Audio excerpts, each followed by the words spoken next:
রাসূলকে যারা বাদ দিয়ে মাইনাস করতে চায়, কই নবীকে মাইনাস করে দিলাম, আমি কই নবীকে যারা মাইনাস করে আল্লাহকে পাইতে চায়, এই সমস্ত আল্লাহওয়ালা কাফেরদের সাথে আমাদের কোনো সম্পর্ক নাই। যারা বলেন ঠিক কিনা? আমার দেশের অনেক সুন্নি উলামায়ে কেরাম এই আল্লাহওয়ালা কাফেরদের মাহফিলগুলো করতেছে। গতকালকে আমি একটা আল্লাহওয়ালা কাফেরদের মাহফিল করে আসছি। আমি আমার সহকারীদের বললাম, তুই আমার কোথায় আনলি? আমি যার সঙ্গে হুজুর দরুদ ইব্রাহিম পড়েন, এরপরে হুজুর খবরদার কিয়াম করবেন, হুজুর মিলাদ পড়বেন। এখন বিপদে পড়ে কবর হাসরের ওয়াজটা করে দিয়েছে। কথা বুঝেন? কবরের ওয়াজ করে দিয়ে চলে আসলাম, খুব খুশি। আবার কেউ কেউ হুজুর তাফসীর তো হইনি, কি তা করলেন? আমি আশ্চর্য হয়ে গেছি, কারণ এই আল্লাহওয়ালা কাফেরদের কাছে নবী যার ভিতরে নাই, আল্লাহ তার ভিতরে নাই। জোরে বলেন ঠিক কিনা?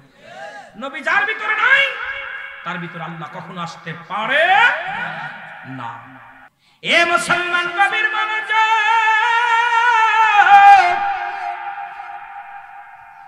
এই ওমরে ফারুকের কয়েকটা কথা আমি বলে যাই, শুনলাম মুসলমান, শুনলাম। নবীর প্রেমে পড়ে আল্লাহর ভয় যার ভিতরে তাকওয়া ঢুকছে, আল্লাহর ভয় ঢুকছে, এর মতো এক ইহুদি, এ মুসলমান শোনো, মদ পান করতে করতে রওনা দিছে রাস্তা দিয়ে, ওপেনে মদ খায়। হযরত উমরে ফারুক ওই রাস্তা দিয়ে যাইতেছে, আল্লাহু আকবার, রাস্তা দিয়ে যাইতেছে। উমরে ফারুক এত বড় পালোয়ান ছিলেন, এত বড় নেতা ছিলেন। উমরে ফারুক যে রাস্তা দিয়ে যাইতো, ওই রাস্তায় মাস্টার ইবলিস যাইতে ভয় পেত। মারহাবা বলেন না? মারহাবা, আরো জোরে মারহাবা। উমরে ফারুক যাইতেছে, ইহুদি কাল্লা মরিসি আজকে। উমরে ফারুক যদি আমার মদ পান করা দেখে, নিশ্চিত আমার গর্দান যাবে, আমাকে মেরে ফেলবে। আমি এখন বাঁচবো কেমনে করে? মদটা কাপড়ে দিয়েছে, লুকায়া বলতেছে, আল্লাহ জীবন আর মদ খাইতাম না। আল্লাহ রে, আজকে উমরের হাত থেকে বেঁচে যাই, তাহলে জীবন আর মদের বোতল হাতে নিব না। আল্লাহ আজকের মদটা তুমি দুধের পেয়ালা বানাই দাও। আরো জোরে, আরো জোরে। দেখেন কত ভয়, কত খত্তাবের একটা উমরে দেখে সেই উমরের কথা বলতেছে। আল্লাহ নবীর সাহাবী হযরত উমরে ফারুক ইহুদিকে ডাকতে বলেন, ইহুদিরে তুমি কি পান করো? ইহুদি বলে, হে আল্লাহর নবীর খলিফা আমিনুল মুমিনিন, আমি দুধ পান করি। কথা বল, কি পান করি? দুধ পান করি। কয় দুধ পান করো, তখনও মদের গন্ধ গা থেকে বাইর হইছে। মদ খাইছে, মদের বোতলের গন্ধ পাওয়া যায়। খলিফা হযরত উমরে ফারুক ডাকতে বলে, দেখি বোতলটা বাইর করো। বলে, হুজুর আমি দুধ খাইতেছি, মদ নয়। খলিফা হযরত উমরে ফারুক হাত থেকে মদের বোতলটা নিলেন, নিয়ে মুটকিটা খুললেন, আর ওদিকে ডাকতে বলে, আল্লাহ। ইহুদি বলে, আল্লাহ আজকে যদি আমি ওই মদের বোতলটা দুধের বোতল হয়ে যায়, জীবনে আমি আর কোনোদিন মদ পান করব না, আমি আর কোনোদিন ইহুদি থাকবো না, মুসলমান হয়ে যাব। আল্লাহ তুমি আমার বাঁচাও, উমরের হাত থেকে বাঁচাও, উমরের হাত থেকে বাঁচাও। সঙ্গে সঙ্গে হযরত উমর ফারুক যখন বোতলের মুটকি খুলিয়া যখন মুসলমান এই মদের বোতলটার মদ ঢালতে লাগলেন, দেখা গেল মদের বোতলে মদের পরিবর্তে দুধ পড়া শুরু করেছে। জোরে জোরে চিল্লায় বলেন মারহাবা। আরেকটু জোরে বলেন, আরেকটু জোরে বলেন, আল্লাহু আকবার, আল্লাহু আকবার। এই ভাইরা তার ভিতরে আল্লাহর ভয় যার অন্তরের ভিতরে নাই, সে কেমন মুসলমান? একজন ইহুদি বিশ্বাস করে আমার মাওলাকে, আমার হাবিবকে। এ মুসলমান শুনে নাও, পৃথিবীর মধ্যে এমন নেতা কজন আছে রে মুসলমান, শুনে নাও। আমার বাবারা, আমার সেই খলিফা হযরত উমর ফারুক রাদিয়াল্লাহু তাআলা আনহু, উনিও কোরআন রিসার্চ করতে যায় মুসলমান হয়ে গেছেন, নবীকে দিয়া গবেষণা করতে যায় মুসলমান হয়ে গেছেন। তিনি পৃথিবীর সব কিছু ছেড়ে দিয়েছে, রাসূলুল্লাহর কদম মোবারক ছাড়তে পারেনি। এমন ভালোবাসতো আমার নবীরে, নবী ইন্তেকালের পরে উমর একেবারে পাগল পার হয়ে গেলেন। উমর কারুর লগে কথা বলে না, উমর কারুর সঙ্গে চলাফেরা করে না। উমর শুধু নিরাপত্তা পালন করার কান্দে বলি, ইয়া রাসূলুল্লাহ, ইয়া হাবিবাল্লাহ, মায়ের নবী,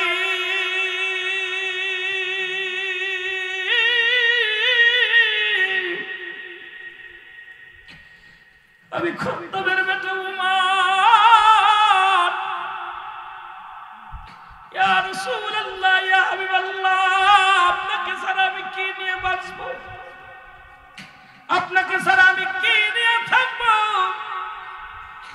আপনাকে দেখে আমি খোদার যন্ত্রণা ভুলে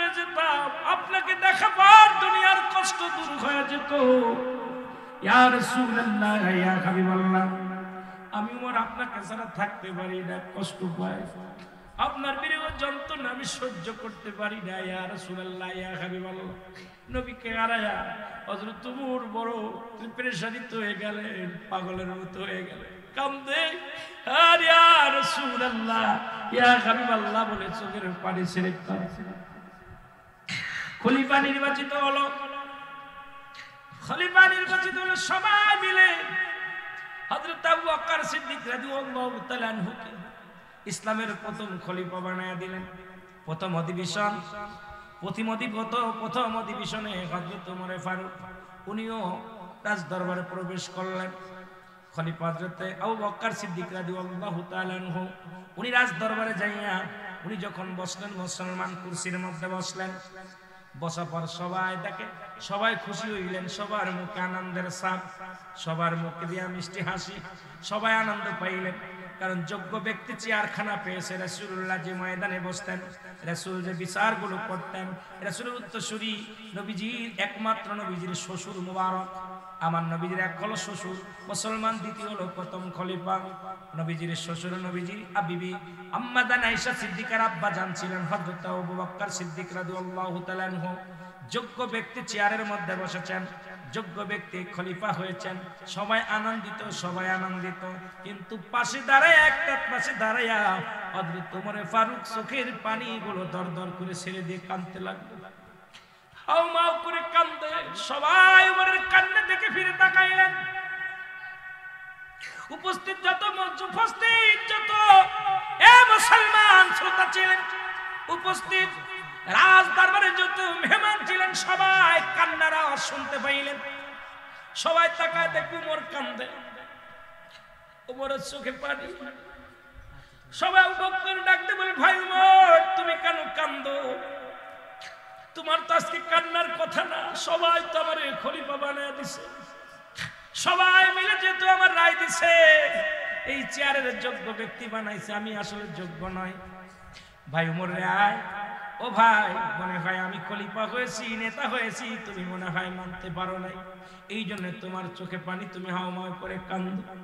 নেও, আমি চেয়ারের দরকার নাই, আমি আবু বকর এই চেয়ারটা আমি ওমরকে দিয়ে দিলাম। কারণ ওমর যখন কালেমা পড়েছিল মুসলমান তখন সরাসরি মুসলমান ওফেন তারা নামাজের আহ্বান করেছিল, মক্কা মদিনায় আযান শুরু করেছিল। মুসলমান যখন রাসূল পাক সাল্লাল্লাহু আলাইহি সাল্লামের হাতে ইসলাম গ্রহণ করেছিলেন হযরত ওমর ফারুক, তখন মুসলমানদের বিজয় ধ্বনি বেজে উঠেছিল। সুতরাং এই চেয়ারের একমাত্র যোগ্য অধিকার, যোগ্য পাওনাদার হলো হযরত ওমর ফারুক। আমি তাকে চেয়ারটা দিয়ে দিলাম, তুমি এসে বসো। ওমর ফারুকের কান্না আরো বেড়ে গেল। আল্লাহু আকবার। হযরত ওমর ফারুক আরো জোরে জোরে ফুপায়, ছোট মানুষের বালকের মতো কান্দে। বালক যেরকম, ছোট বালক যেমন ফুপায় কান্দে, হযরত ওমর ফারুক ফুপায় কান্দতে লাগলেন। উপস্থিত জনগণকে বললেন, এ জনগণ শোনো, তোমরা নেতা ফিরা দিতে পারো, তোমরা সব পৃথিবীর সব কিছু ফিরা দিতে পারো, তোমরা কি আমার নবীরে আমার বুকে ফিরাইয়া দিতে পারবানি? এই রাজমহলে আসলে, পাল্লাস দরবার আসলে আমি নবীরে দেখে দুনিয়ার সব দুঃখ ভুলে যেতাম। আমি খত্তাবের বেটা উমর, আমি আমার রাসূলের সঙ্গে কত বিদ্রোহী ঘোষণা করেছি, কত কষ্ট দিছি। আমার নবী কোনোদিন আমার কষ্ট দেয় নাই, আমার নবীজি কোনোদিন আমার আঘাত করে না।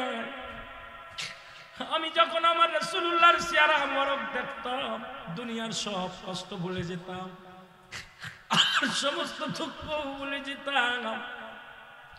আজকে এসে যখন রাজ দরবারে এসে আমার নবীকে পাই না,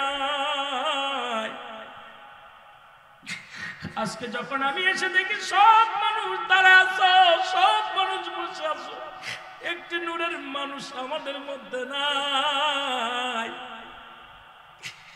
একটা মানুষ, আমি আমার নূরের নবী, আমার মায়ের নবী, আমার জান, আমার প্রাণ, তোমরা এতই যদি পারো আমার নবীরে তোমরা বুকে ফেরায়া দাও। আমি চাই না ধন জ্ঞান, চাই না আমি রাজত্ব, চাই না জমিদারি, আমি শুধু নবীর চাই, নবীর ভালোবাসা বিহুনে আমি সহ্য করতে পারি না। এ মুসলমান শুনে নাও, পৃথিবীর মধ্যে নবীর সাহাবীরা এরকম নবীকে ভালোবাসতো।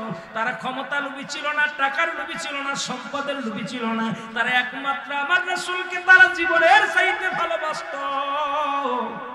ও মুসলমান, গভীর মনোযোগ, আতিউল্লাহ আতিউর রাসূল, অনুগত করত আল্লাহ, অনুগত করত রাসূলের, জীবনের পরোয়া করত না, আল্লাহর প্রতি অনুগত থাকতো, রাসূলের প্রতি অনুগত থাকতো।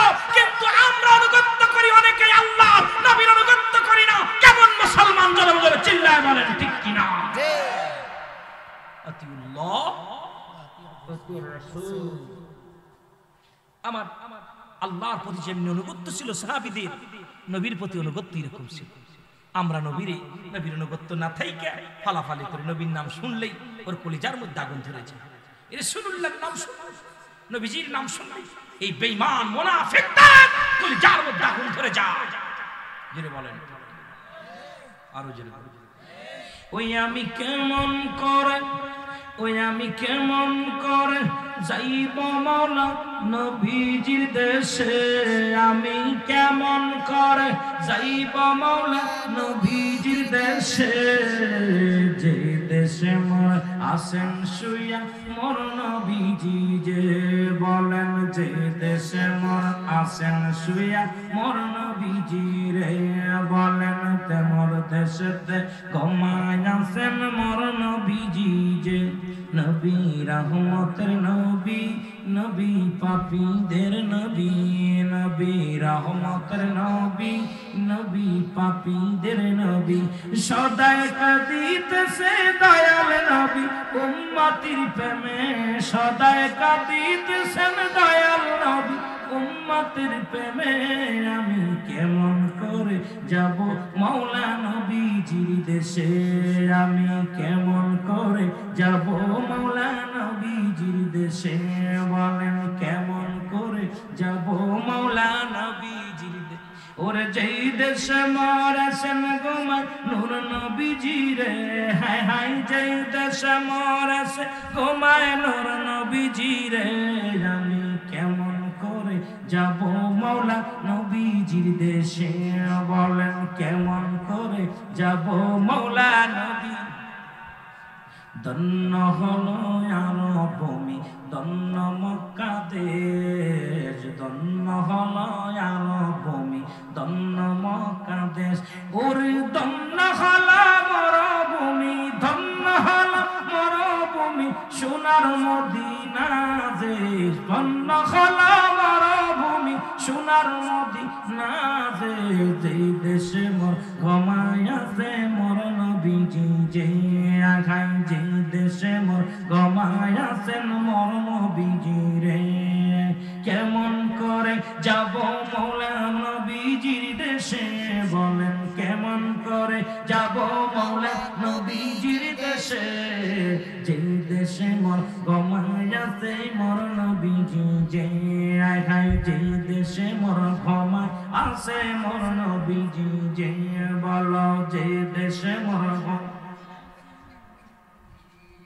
মৌলাই যদি দিত পাখা যাইতাম উড়ে, মৌলাই যদি দিত পাখা যাইতাম উড়ে, নাই যে পাখা কাঁদি বাংলায়, নাই যে পাখা কাঁদি বাংলা দিদারের আসে, যে দেশে মোর ঘুমায় আছে মোর নবীজি, যে হায় হায় যে দেশে মোর ঘুমায় আছেন মোর নবীজি, যে কেমন করে যাব আমি নবীজির দেশে, আমি কেমন করে যাব মাওলা নবীজির দেশে, যে দেশে মোর ঘুমায় আছে নূর নবীজি, যে হায় হায় যে দেশে মোর ঘুমায়। একটু মহব্বতে বলেন যে দেশে মোর ঘুমায় আছেন নূর নবীজি, যে মহব্বত আল্লাহুম্মা সাল্লি আলা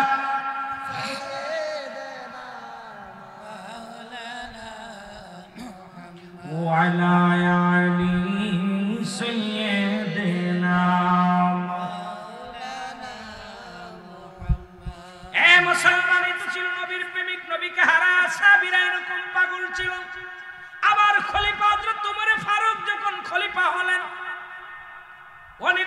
বিষয় আছে, একটা কথা নিয়ে আলোচনা করতে যে অনেক লম্বা আলোচনা হয়ে যায়। খলিফা হযরত উমর ফারুক যখন খলিফা হলেন, আমিনুল মুমিনিন কেমন প্রধানমন্ত্রী হলেন, কেমন রাষ্ট্রপতি হলেন দেখেন না। উনি বাড়ি বাড়ি ঘুরে ঘুরে তালাশ করতেন প্রতিবেশী কে না খেয়ে আছে। আমার দেশের নেতারা যদি এমপি সাহেব হয়, ভোটের আগে কত না পায়ের জুতা ক্ষয় হয়ে যায়, মন্ত্রী হলে পায়ের জুতা ক্ষয় হয়ে যায়। বাবা কোথায় মেম্বার চেয়ারম্যান হতে গেলে কত কষ্ট করে। কিন্তু আমিনুল মুমিনিন যখন খলিফা হলেন, উনি রাতের অন্ধকারে আধারে এলাকাটা ঘুরে ঘুরে দেখতেন, মোল্লা ঘুরে ঘুরে দেখতেন কে অভাবে আছে, কে না খেয়ে আছে, কে না ঘুমায় আছেন, কে অনাহারে আছে, এগুলো ঘুরে ঘুরে দেখতেন। জোরে জোরে চিল্লায় বলেন মারহাবা। একদিন রাত্রে হযরত উমর ফারুক দেখতে পাইলেন মহল্লার মধ্যে একটা ঘরের মধ্যে টিপ টিপ করে বাতি জ্বলে, টিপ টিপ করে বাতি জ্বলে। হযরত উমর ফারুক গুটি গুটি পায়ে দরজার মধ্যে গেলেন, যে দেখে কান্না, ছোট ছোট মাসুম বাচ্চাগুলো ঘরের মধ্যে কাঁদে। কেমন নেতা ছিলেন, কেমন সাহাবী ছিলেন, কেমন দুর্দর্শ ছিলেন, আবার কালেমা পড়িয়ে পড়ার পর সব বিলিয়ে দিয়েছেন। ইসলাম যখন গ্রহণ করেছেন, খাত্তাবের বেটা উমর এই দুনিয়ার মধ্যে মাটির মানুষ হয়ে গেছে। কত সুন্দর আদর্শ, তার আদর্শ রাসূলুল্লাহর আদর্শের সঙ্গে মিলায় ফেলেছে। আমরা মুসলমান আজ পর্যন্ত পরিবর্তন হতে পারেনি। উগ্রপন্থী আমাদের মেজাজ, আমরা কৃপণতা করি, আমাদের মধ্যে শুধু কৃপণতা, আমাদের মধ্যে পরনিন্দা, আমাদের মধ্যে শুধু অত্যাচার, আমাদের মধ্যে মানুষকে ক্ষতি করার চিন্তা সাধনা নিয়ে থাকি। কিন্তু খলিফা হযরত উমর কোথা থেকে কোথায় গেল, এখন খলিফা হয়ে গেছেন। জোরে জোরে চিল্লায় বলেন আল্লাহু আকবার। দেখে ছোট ছোট মাসুম বাচ্চাগুলো ঘরের মধ্যে কান্নাকাটি করে ক্ষুধার যন্ত্রণায় ঘোরাঘুরি করে। মা মাগো খাবার দাও। মা জননী মায়ের কাছে কান্নাকাটি করে ডাকতে বলে মা মাগো আমাদের খাবারের ব্যবস্থা করো, সহ্য করতে পারি না। খলিফা হযরত উমর দাঁড়াইলেন, কিছুক্ষণ দাঁড়ায় দেখলেন একটা পাতিলের মধ্যে পানি নিলেন, পানি নিয়ে আগুনের মধ্যে দিয়া চুলার মধ্যে দিয়া জ্বালাইতে শুরু করলেন। আসলে করে কিছু পাথর নিয়ে আসলেন, উনি তো পাথর দেখতে পাই নাই, এই পানির মধ্যে দিয়া ফুটাইতে লাগলেন। শুধু জাল দেয়, আগুন জ্বলে। ছেলে মেয়েরা বলে মাগো খাবার দাও, ছোট বাচ্চারা বলে মাগো খাবার দাও। মা ডাকতে বলে বাবারে একটু দেরি কর, ধৈর্য ধর। জোরে জোরে বলেন আল্লাহু আকবার। এ ভাইরা আমার, বন্ধুরা আমার, যে কথা বলতেছিলাম, ছোট্ট ছোট্ট মাসুম বাচ্চাগুলো কান্না জুড়ে দিলেন, মা খাবার দাও, মা খাবার দাও। মা সান্ত্বনা দেয়, মা সান্ত্বনা দেয় বাবা একটু ধৈর্য ধর, এই তো খানা হয়ে আসলে, একটু দেরি কর। ছোট ছোট মাসুম বাচ্চাগুলো ক্ষুধার যন্ত্রণায় কাঁদতে কাঁদতে ঘুমায় পড়ল। হযরত উমর চিন্তা করে, মা জননী এত সময় ধরে রান্না করলেন, বাচ্চারা না খেয়ে ঘুমায় গেলেন, কারণটা কি? ঘরের দরজায় যে কাজ করে আওয়াজ দিলেন, দরজা খুলে দিলেন, দেখতে পাইলেন যা দেখে মা জননী ওই ঘরের মধ্যে পাতিলের মধ্যে পানি দিয়া পাথর দিয়া জ্বালাইতেছে। ডাকতে বলে মা গো, ও মা, তুমি তোমার সন্তানদের খাবার দিলে না, ঘুমায় গেল। বাবা খাবার দেব কি? আজ কটা দিন ঘরের মধ্যে কোনো খাবারের ব্যবস্থা নাই, ঘরের মধ্যে কোনো খাবারের ব্যবস্থা নাই। ছোট ছোট মাসুম বাচ্চাগুলো, আমার বিবি, আমার স্বামী খাবার আনতে পারে নাই, খাবার জোগাড় করতে পারে না। আজ কটা দিন ঘরের মধ্যে কোনো খাবার নাই। শিশু সন্তানগুলো ক্ষুধার যন্ত্রণায় ছটফট করে, আমি মা হয়ে সহ্য করতে পারি না। আমি জনম দুঃখিনী মা, ওই সন্তানের কান্না বন্ধ করার জন্য পাতিলের মধ্যে পাথর দিয়া ফুটাইতেছি, তাদের সান্ত্বনা দিয়ে ঘুম পেরেছি, এখন আমি বসে বসে কান্দি। হযরত উমর ফারুক ডাকতে বলে মা একটু দাঁড়াও, আমি আসি। দৌড়ায়া গেলেন, বাইতুল মালে চলে গেলেন। কেমন নেতা ছিলেন, কেমন নেতা ছিলেন! দৌড়ায়া গেলেন, বাইতুল মালে চলে গেলেন। ডাকতে বলে আসলাম রে, বাইতুল মালের দরজা খোল। আসলাম দরজা খুলে দিলেন। দরজা খুলে দিয়ে বলে এই আটার বস্তাটা আমার পিঠে উঠায়া দে, আমার মাথায় উঠায়া দে। আসলাম বলে আমিনুল মুমিনিন, আটার বস্তা কোথায় নেবেন আমাকে বলেন, আমাকে হুকুম দেন, আমি সেখানে বহন করে দিয়ে আসবো। বলেন আরে আসলাম, এই আটার বস্তা আমার মাথায় তুলে দাও। আমি উমর আল্লাহর কাছে কি জবাব দিব? আর চেয়ারম্যান মেম্বার সাহেব, গরিবের 2 কেজি চাউলের লোভ সামলাইতে পারো না, গরিবের 2 কেজি আটার লোভ সামলাইতে পারো না। আমার দেশে অসংখ্য চেয়ারম্যান সাহেব অমুসলমান, শত শত টন তেল, শত শত টন চাউল তাদের খাটের নিচেই পাওয়া যায়, তাদের ঘরের মধ্যে পাওয়া যায়। এই গরিবের 10 টাকা কেজি চাউলের লোভ সামলাতে পারে না, এটা সরকার দিছে, তাদের 10 কেজি চাউল দেয়। এটার মধ্যে বাঘ বসাই চেয়ারম্যান। এই হারামখোররা আমার দেশের নেতা, এই হারামখোরদের জন্য শান্তি ফিরে চলে গেছে। মুসলমান জোরে জোরে বলেন ঠিক কিনা? অসংখ্য হারামখোর 10 টাকা কেজি চাউল এটার লোভ সামলাতে পারে না। আমরা দেখেছি অনেক চেয়ারম্যানের তেল, সোয়াবিনের তেল, যে করোনা ভাইরাসের সময় চাউল ডাউল যা দিছে এগুলো চুরি করে করে খাটের নিচে রেখে দিছে। অসহায় মানুষের তারা টাকা বন্ধু চুরি করছে। এই সমস্ত বদমাইশ যদি দেশের নেতা হয়, 10 বদমাইশ গুলো ইউনিয়নের চেয়ারম্যান হয়, ওয়ার্ডের মেম্বার হয়, জাতি শেষ হওয়ার জন্য এরাই যথেষ্ট। জোরে বলেন ঠিক কিনা? ইসলাম মানতে হবে, ইসলামের আদর্শ আমাদের মধ্যে নাই। জোরে বলেন ঠিক কিনা? আমার ভাইরা, আমার বন্ধুরা, আমার খলিফাতুল উমর ফারুক ডাকতে বলে, আসলাম রে, আটার বস্তা আমার মাথা উঠে দাও, কথা বলো না, আমার ঋণ শোধ করতে দাও, আমি আল্লাহর আদালতে ধরা পড়ে যাব। কি জবাব দিব? আমি আমার মাওলার কাছে কোনো জবাব দিতে পারবো না। আসলাম আটার বস্তা উঠায় দিলেন। আমিনুল মুমিনিন হযরত উমর ফারুক আটার বস্তা মাথায় করে বহন করে নিয়ে আসলেন ঘরের মধ্যে। ডাকতে বলে, মাগো, তোমার সন্তানদের রুটি বানাই খাও, দেরি করো না মা, আমার দেরি হয়ে গেছে, আমি অন্যায় করেছি মা।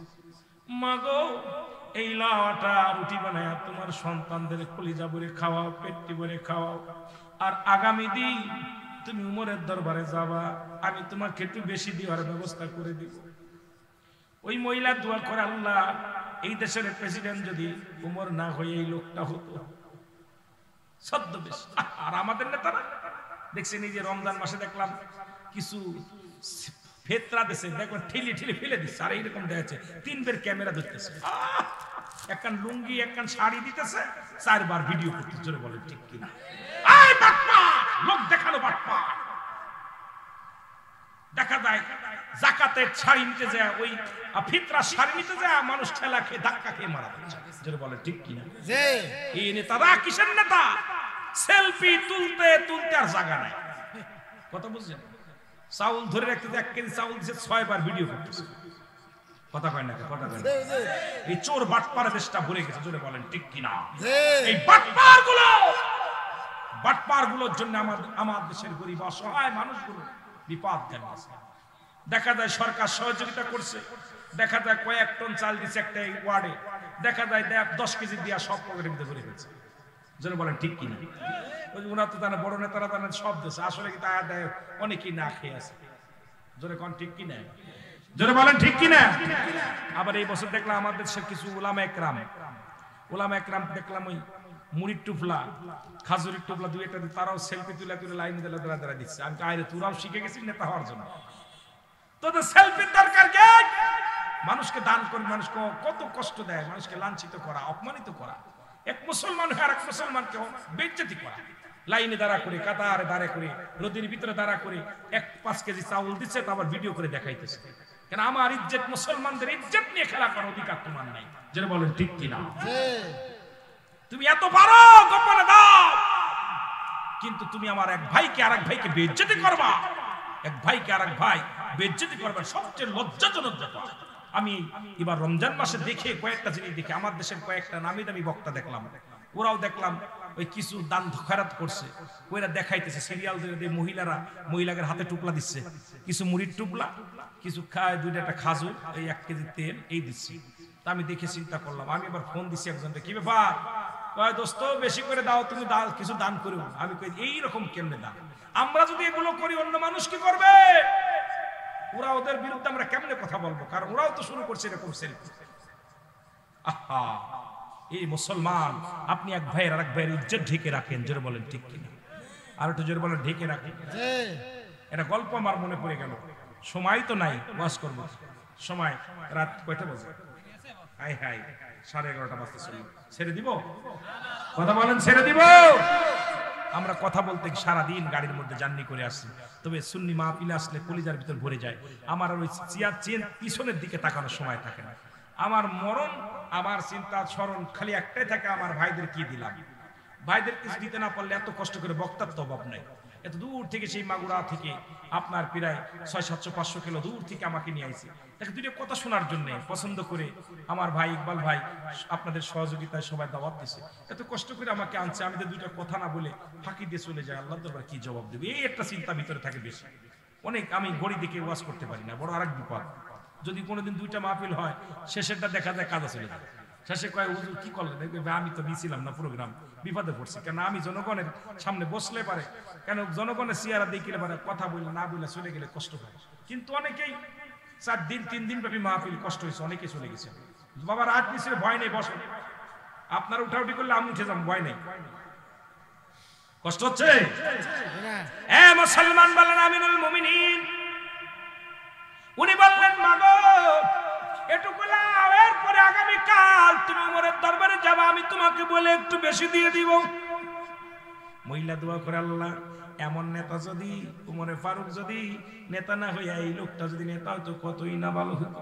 আল্লাহ সেই বড় পড়ারে তুমি নেতা বানাইলা, যে বড় পড়া আমাদের খবর নেয় না, যে বড় পড়া আমাদের খবর নেয় না, খোঁজ নেয় না, আল্লাহ তারে কেন তুমি নেতা বানাইলা? এই লোকটা যদি বানাইতো, মা গো তুমি তার অভিশাপ দিও না, আগামীকাল যাইও।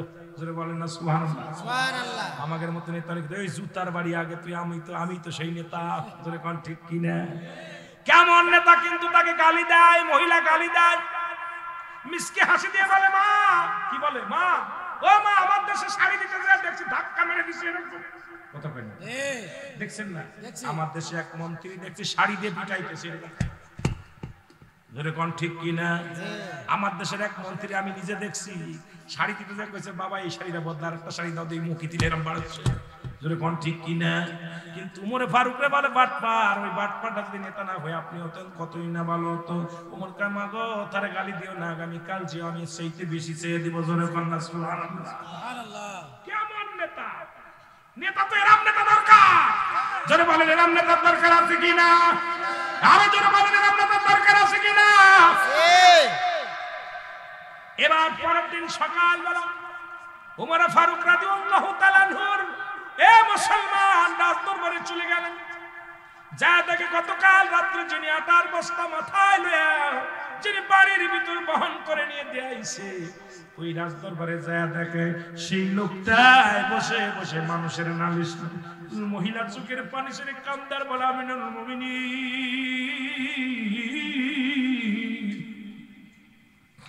আমি আপনাকে চিনতে পারি না, কতগুলো কথা বলে ফেলেছি, আরে আপনাকে আমি কত অপমান করেছি, কত গালি দিয়েছি, আপনি প্রতিবাদ করেন।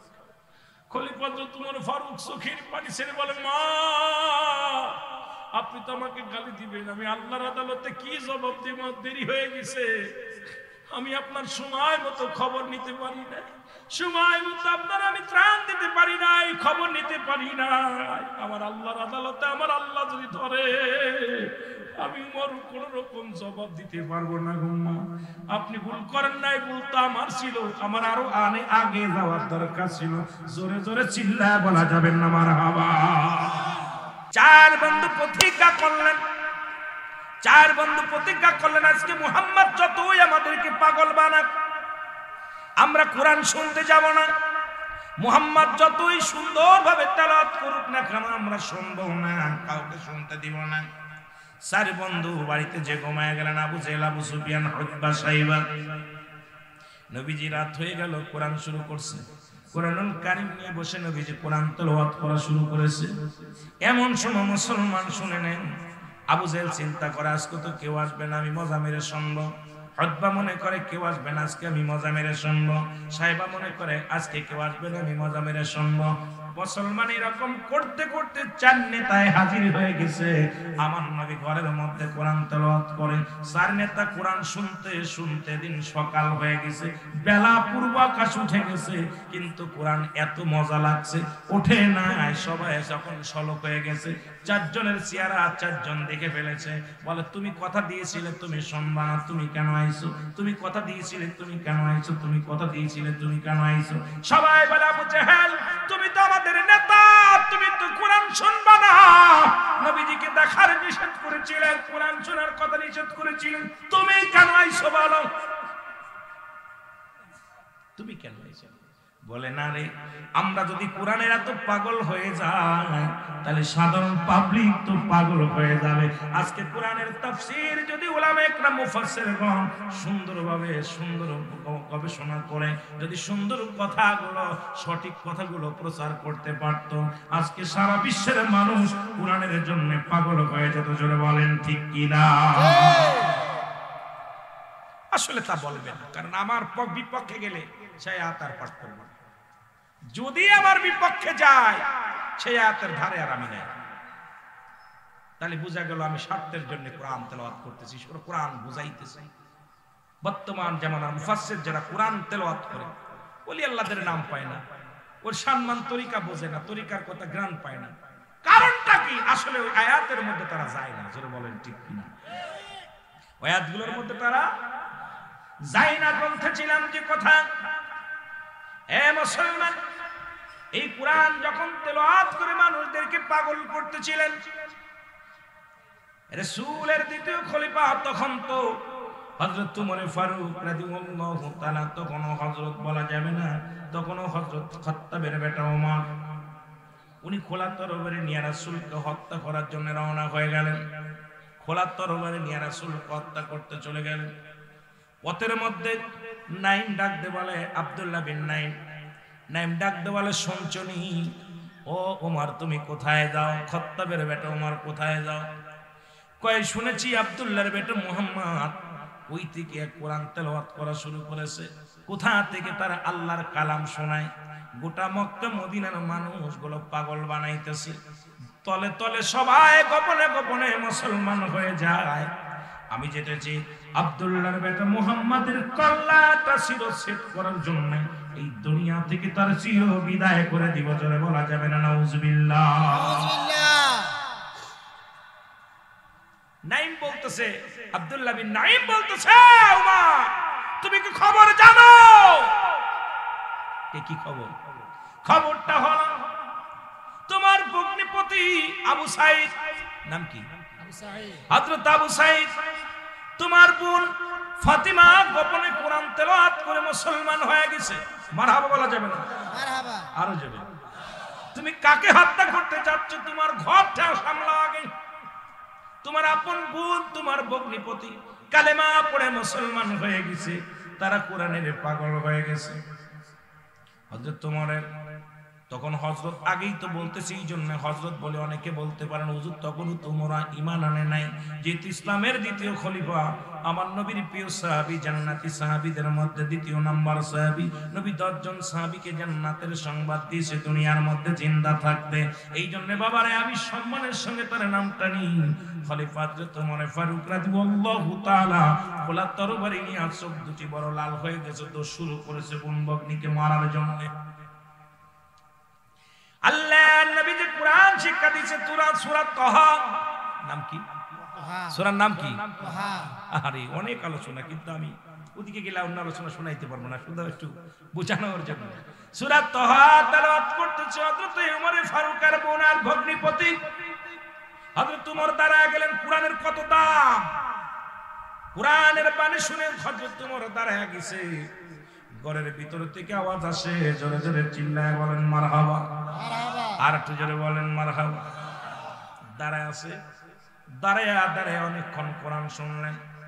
হঠাৎ করে ভগ্নিপতি মুসলমান আবু সাঈদ উনি যখন ঘরের দরজা খুলে দেখতে পাইলেন ওমর খোলা তরবারি নিয়ে দাঁড়ায় আছে। খোলা তরবারি দেখিয়ে থরথর করে কাঁপন শুরু করে দিলেন। স্বামী স্ত্রী দুজনেই থরথর করে কাঁপতেছে, কারণ কোরআনের বাণী তো পাঠ করেছে ওমরের বোন, ওমরের ভগ্নিপতি। ওমর তো কোরআন মানে না, নবী তো নবী মানে না, হযরত ওমর তো কিছু মানে না। এখন ওমরের হাতে আমাদের গর্দান চলে যাবে, ভয়ে থরথর করে কাঁপা শুরু করেছে। আল্লাহু আকবার, আল্লাহু আকবার। হযরত আবু সাঈদ ডাকতে বলে, ভাই ওমর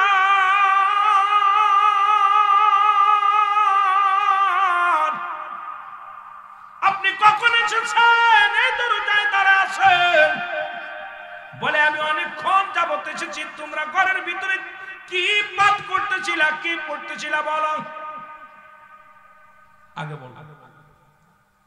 বোন বাগনির গলার পানি শুকায় গেছে, কারণ যা পাঠ করছে শুনলেই মৃত্যুদণ্ড। বিপদ থেকে বাঁচা সম্ভব নয়। থরথর করে কাঁপন শুরু করে দিলেন। হযরত ওমর বলে আমি কথা দিলাম রে, তোদেরকে আমি হত্যা করব না। আগে বলো কি পাঠ করলাম, এতক্ষণ সময় কি তোমরা তেলাওয়াত করতেছিল আমাকে বলো। ওমরের বোন ভগ্নিপতি দুজনেই বলল, ওমরে যদি এইটা শুনতে হয় তাহলে একটা কাজ, তুমি আগে গোসল করে আসো। এই পানি শুনাইতে গেলে ওযু লাগে, পবিত্রতা লাগে। এটা সাধারণ কোনো কিতাব নয়। ইংরেজি পড়তে গেলে ওযু লাগে না, বাংলা পড়তে গেলে ওযু লাগে না, ফার্সি পড়তে গেলে ওযু লাগে না, কোন ধর্ম কোন বিষয় পড়তে গেলে ওযু লাগে না। আল্লাহর কোরআনটাকে এটা তেলাওয়াত করতে হলে, শুনতে হলে ওযু লাগবে। আগে এই পানি শুনতে হলে তোমাকে ওযু গোসল করতে হবে, পবিত্রতা, তোমাকে পবিত্রতা হয়ে আসতে হবে। জোরে জোরে চিল্লায় বলেন মারহাবা, মারহাবা। এ ভাইরা আমার, বন্ধুরা, ওমর ফারুক গোসল করে আসলেন, ওযু করলেন, ওযু করা শিখায়া দিলেন। কেমন ওযু করবে নবীজি যেভাবে শিখায়া দিয়েছে, হযরত আবু সাঈদ শিখায়া দিলেন। ওযু করলেন, বলে এবার সূরা তাহা যেটা পাঠ করতেছিলেন পাঠ করা শোনাইলেন। শোনানোর পর হযরত ওমরের গা থেকে ঝরঝর করে ঘাম ঝরতে লাগলেন। বলে বুনে বকনিরা রে তারা, আমি আসি। সুবহানাল্লাহ। তরবারি হাতের মধ্যে আছে, রাসূলুল্লাহকে হত্যার উদ্দেশ্যে রওনা হয়ে গেলেন। এদিকে খবর আসলেন ওমরে ফারুক খাত্তাবের বেটা উমর খোলা তরবারি নিয়ে রাসূলকে হত্যা করার জন্য রওনা হয়ে গেছে। হত্যা করার জন্য, রাসূলকে হত্যা করার জন্য। নবীর কাছে যে সাহাবীরা বলে, ইয়া রাসূলুল্লাহ সর্বনাশ, খাত্তাবের বেটা উমর তো খোলা তরবারি নিয়ে রাগান্বিত হয়ে আপনার দিকে ছুটছে আপনাকে হত্যা করার জন্য। আমার নবী বলে আসতে দাও। সুবহানাল্লাহ বলেন, সুবহানাল্লাহ, আসতে দাও। ওমর ফারুক আসলেন, সাহাবীরা জাদ্দার পজিশন নিয়ে নিলেন। মারহাবা বলেন, মারহাবা। নবীর সাহাবীরা জাদ্দার মতো পজিশন নিলেন। সাহাবীরা বলে, ইয়া রাসূলুল্লাহ, ইয়া হাবিবাল্লাহ, যদি ওমর এসে আজকে যদি আপনার উপরে বিদ্রোহী ঘোষণা করে, কোন রকম যদি আপনাকে আঘাত করে কথা বলে, কোন রকম যদি আপনার দিকে চোখ আঁকড়ায় কথা বলে, আমরা সাহাবীরা মেনে নেব না। আমরা ওমরকে আজকে ছাড় দিব না, হয় জীবন যাবে না হয় জীবন নিব। যার যার পজিশন নিয়ে দাঁড়ায় গেলেন। হযরত ওমর রথ খোলা তরবারি নিয়ে রাসূলুল্লাহর দিকে রওনা হয়ে গেলেন। আমার নবীর সামনে আসিয়া ওমর থম করে দাঁড়ায় গেলেন। একদম দাঁড়াই গেলেন, কথা বলে না, একদম মূর্তির মতো দাঁড়ায় রইলেন। আমার নবীজি উমরের কলারটা চেপে ধরলেন। আল্লাহু আকবার, আল্লাহু আকবার। নবীজি উমরের কলারটা চেপে ধরে বলে, হে উমর, তুমি কিসের জন্য এভাবে থম মেরে দাঁড়ায় গেলেন? উমর বলে, ইয়া রাসূলুল্লাহ, ইয়া হাবিবাল্লাহ, আজকে আমি আপনাকে হত্যা করার উদ্দেশ্যে আসি নাই, আজকে আপনাকে কিছু শোনাইতে আসি না। আজকে আপনি একটু আমার কোরআন তেলাওয়াত করে শোনান। আমি আর একটা মিনিট মুসলিম থাকতে চাই না। আমাকে আপনি কালেমা পড়ায় মুসলমান বানায় দেন। কারণ এত কিতাব পড়লাম, এত গবেষণা করলাম, আজ পর্যন্ত আমার মন কাঁদে না, আমার অন্তর কাঁদে নাই। কিন্তু আপনার আল্লাহর কোরআন আমার বগ্নির কাছ থেকে শোনা পর আমার অন্তর কেঁদেছে, আমার দিল কেঁদেছে। ইয়া রাসূলুল্লাহ, ইয়া হাবিবাল্লাহ, আমি আর একটা মিনিটও মুসলিম থাকতে চাই না। আমাকে আপনি মুসলমান বানায় দেন। কালেমা পড়ে লা ইলাহা ইল্লাল্লাহ সাল্লাল্লাহু আলাইহি ওয়াসাল্লাম। সাহাবীদের হাতে তরবারি নিয়ে তাকবীর দিলেন, নারায়ে তাকবীর। সুবহানাল্লাহ।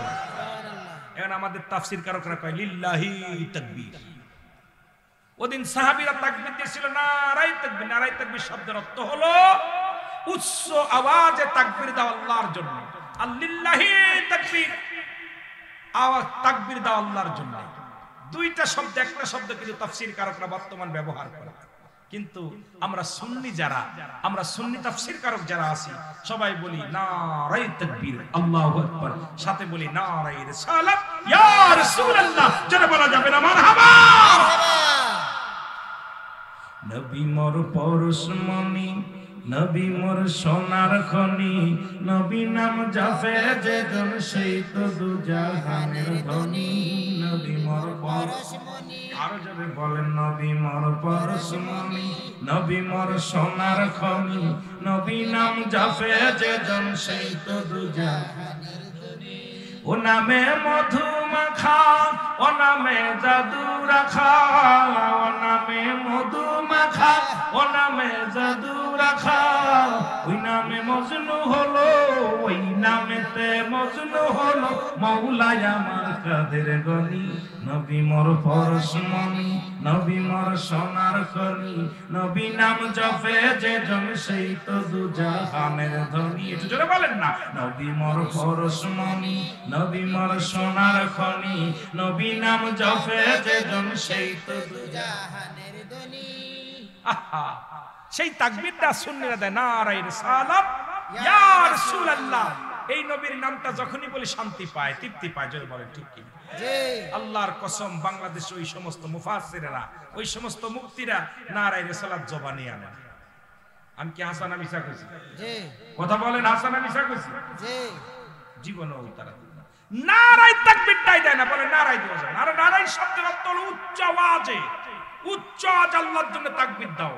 তাকবীরটা কার দিয়ে উচ্চ আওয়াজ হবে না? আল্লাহ কি আল্লাহ কি বড় না ছোট? বড়। সে আল্লাহর নামে তাকবীরটা দেবে, এখানেও কাটছাট করছে। কথা বুঝেন না? কয় মুফাসসির, তাফসীর কারো। মাঝে মাঝে কই চিন্তা করি, কি খেয়ে লেখাপড়া করছো? কিসের তাফসীর করো? তাফসীর করো শুধু হাঙ্গামা করা তাফসীর করো, হঠাৎ মানুষের ভিতরে হট্টগোল করা, যেগুলো বাদিয়ে দিয়েছে এগুলো আসলে তোমরা না। এই জন্য আল্লাহ বলে আমিনান নাস, মানুষের মধ্যে না কোন তারা বলবে আমান্না, তারা ঈমান আনছে বিল্লাহি, আল্লাহর প্রতি। নাস শব্দের অর্থ মানুষ। আল্লাহু আকবার বলেন। নাস শব্দের অর্থ কি?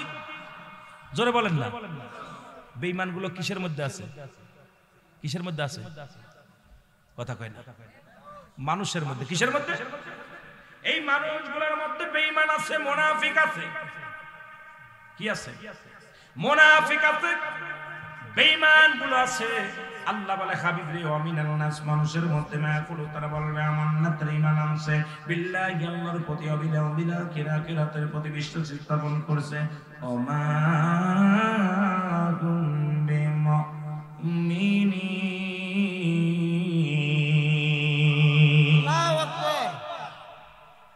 চোর চুট্টা বাটপার সব কোরআন ধরাই দিছে। কোরআনের ভিতর কোরআন যদি তাফসীর করো, খালি তোমার পক্ষে যাবে না, বিপক্ষেও যাবে।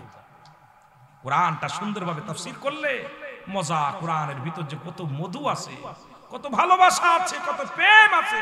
রাজনীতিক, সমাজনীতি, আপনার কৃষি, সব বিষয়ে পেটনীতি, সব নীতি আছে কোরআনে। কিন্তু আমাদের বুঝার অভাব, বুঝার অভাবের কারণে সাদি উগ্রপন্থী বানাইতেছে। তাফসীর কোরআন মাহফিল দিয়ে মানুষকে একটা উগ্রপন্থী করতেছে। কিন্তু কোরআনের মূল ব্যাখ্যা, মূল শানে নজুল, মূল আপনার যে ধারাবাহিকতা ভাবে তাফসীরটা করলে আমরা জানাইতেছি কোরআন তাফসীর করতে নাম দিতেছি, কিন্তু কোরআনের ওই কোরআন আয়াত পড়তেছি, অর্থ করতেছি, কোরআন পড়তেছি, অর্থ করতেছি। কিন্তু কোরআনের তাফসীর করতে লাগলে যে কয়েকটা বিষয়ের উপরে, কয়েকটা বিষয়ের উপরে আপনার পিএইচডি করা লাগবে, ডক্টরি করা লাগবে, রিসার্চ করা লাগবে, তারপরে কোরআনকে তাফসীর করা শিখতে হবে। আমাদের দেশে তাফসীর কারক যেগুলো, অধিকাংশ তাফসীর কারকই দেখি কোরআন থেকে তেলাওয়াত করে আর ওই অর্থটা বলে যায়। মাঝে মাঝে একটু শানে নজুলটা বলে। এর বাপ, মাজদা, সিগা, এইগুলো আপনার এই ব্যাখ্যা, শানে নজুল, প্রেক্ষাপট, কোন প্রেক্ষাপটে এর আলোচনা হলো, আসলো, এই আয়াতটা কিসের জন্য নাযিল হলো, এইটা বিষয় নিয়ে যদি আমরা আলোচনা করি, তাহলে আমাদের মধ্যে কিসের জন্য আজকে মাহফিলটা হচ্ছে, কি বিষয় নিয়ে আলোচনা হচ্ছে, মাহফিলটার ধারাবাহিকতা আছে। এটার উপরে যখন আপনি রিসার্চ করবেন, সুন্দরভাবে আপনি ব্যাখ্যা বিশ্লেষণ দিয়ে আলোচনা করে বুঝাইতে পারেন। কিন্তু আমার দেশের, আমি মাঝে মাঝে কথাটা বলার পর অনেকেই মনে করে হুজুর একটু বেশি। না বাবা, আমি এত বড় জাননেওয়ালা না, আমি বড় পণ্ডিত না, আমি লেখাপড়া, আমি যেটুকু জানি এই লেখাপড়ার আমার কোনো মূল্যায়ন নাই। মূল্যায়ন আপনাদের দোয়া, আপনাদের দোয়া। যদিও ডিগ্রি নিচ্ছি, ওই ডিগ্রিকে আমি মূল্যায়ন করি না। আমার সবচেয়ে বড় ডিগ্রি আপনাদের দোয়া, ওলি আল্লাহদের সম্মান বলার কারণে, তাদের দোয়া, মদিনাওয়ালার প্রেমের মালা গলায় পড়ার কারণে হয়তো দুই চারটি কথা বলতে পারি, নয়তো আমার মতো গোলামের মুখ দিয়া কথা বাইর করা সম্ভব না।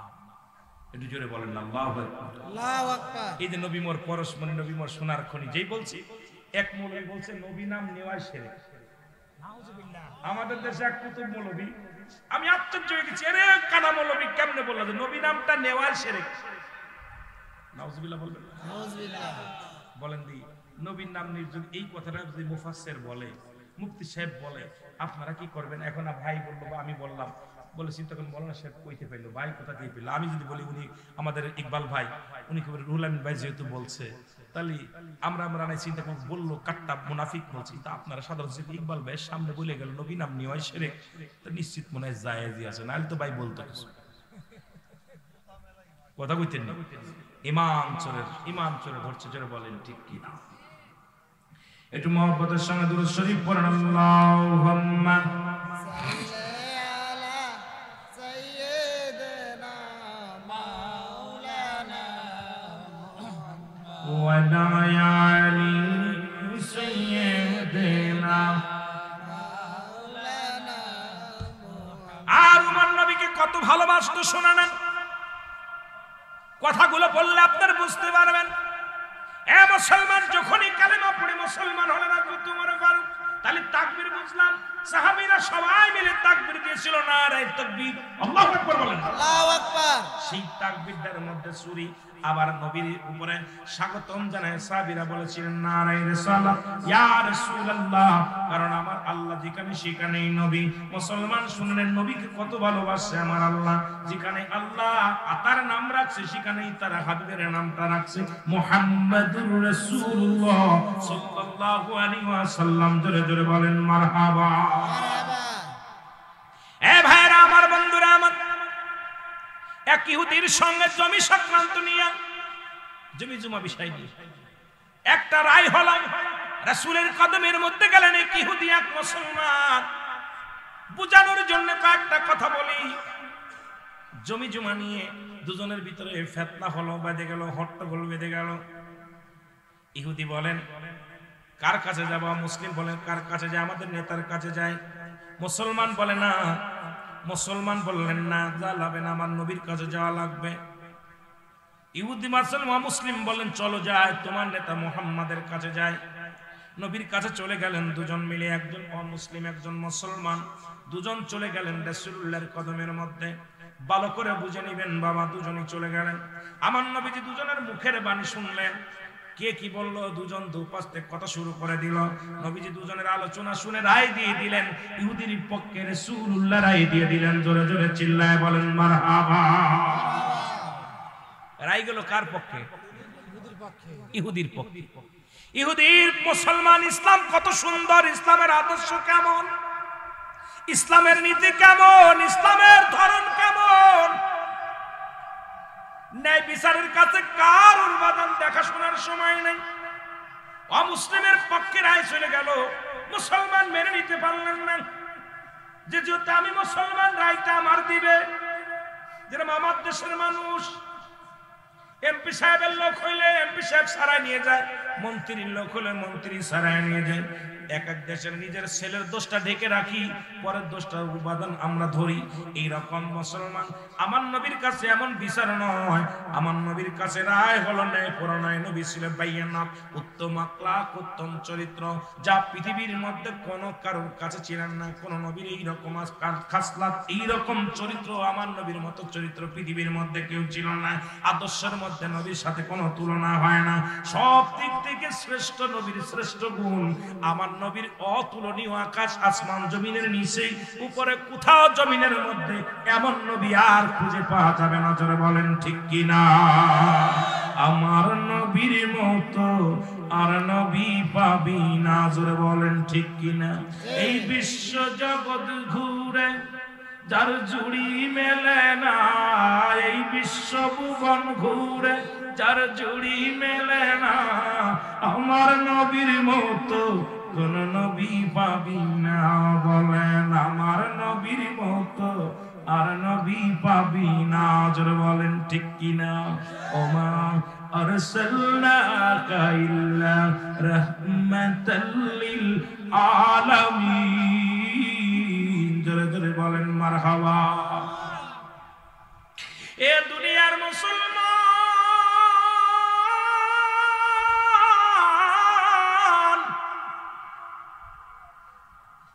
অমুসলিম রায় পেয়ে অত্যন্ত খুশি হয়ে গেলেন, বলে মুসলমানদের রায় ঠিক আছে, ন্যায় কোনো নয়, সত্যের সন্ধানে মুসলমান নীতির উপর অটল। মুসলমান ব্যক্তি বলেন না, আমি এই রায় মানি না, কারণ এই রায় যাবে আমার পক্ষে, ইহুদির পক্ষে চলে গেল। নবীজির আইন, নবীজির বিচার আমি মানি না। কার বিচার মানি না? আপনারা কি মানেন? কারা কারা মানেন? দেরি কেন? নবীর ফয়সালার উপর কোনো ফয়সালা নাই। মুনাফিক মুসলমানরা বলে আমি রায় মানি না। বলে যাব কোথায় যাব? কয়ে যাব আবু বকরের কাছে। যেহেতু আবু বকর রাসূলের চাইতে 6 মাসের বড়। কয় মাসের? 6 মাসের বড়। সেহেতু তার কাছে গেলে সঠিক বিচারটা আমি পাবো, চলো যাই। ইহুদি বলে ভাই আপনার নেতা হলো রাহমাতাল লিল আলামিন, আপনার নেতা হোক, যেটা রায় দিছে এই রায় আমি মেনে নিলাম, আপনি কেন মানছেন না? কয় মানি না, চলো আবু বকরের কাছে যাই। সিদ্দিক আকবরের কাছে চলে গেলেন, সালাম দিলেন, মুসলমানদের সালাম দিলেন। বলে আমি রাসূলুল্লাহর কাছে গিয়েছিলাম, এই রায় দিয়েছে আমাদের। এই রায়টার মধ্যে, রায়টা এই জমি জমা নিয়ে দুটি চক্রান্তর নিয়ে আমরা দুজনেই কথা বললো, মুসলমান এবং ওই ইহুদি কথা বললেন। হযরত আবু বকর শুনে বললেন এর আগে কে রায় দিছে? কয় রাসূলুল্লাহ রায় দিছে। কয় রাসূলুল্লাহর যে রায়, এরপরে আমি আবু বকর হাত চলবে না, কলম দেয়া চলবে না। আমার নবীর রায় যারা মানে না, এরপরে আমি কোন রায় দিতে পারবো না। আমার রায়ু এই বিচার, এই রায়টা হবে আমার রায়ু হয় ইহুদির পক্ষে। জোরে জোরে চিল্লায় বলেন মারহাবা। ইহুদির পক্ষে রায় দিয়ে দিলেন, কিন্তু মুসলমান ইহুদি মেনে নিলেন, কিন্তু মুসলমান মানলেন না। বলো চলো যাই খাত্তাবের বেটা উমরের কাছে। আল্লাহু আকবার। ইহুদি বলে ভাই যেহেতু আবু বকর হলো রাসূলুল্লাহ চাইতে 6 মাসের বড়, তার কাছে গেলেন, বিচার আমার দিয়ে দিছে, রায় দিছে আমার, আবার কার কাছে যেতে হবে? বলেন না এই রায় আমি মানি না, কারণ খাত্তাবের বেটা উমর রায় দিবে, সঠিক রায় দিবে, তার কাছে গেলে রায় পাওয়া যাবে। উমরের কাছে গেলেন, খলিফার কাছে যায় বললেন হুজুর আপনার কাছে বিচারের জন্য আসছি। বলে কিসের বিচার? বলে গিয়েছিলাম রাসূলুল্লাহর কাছে।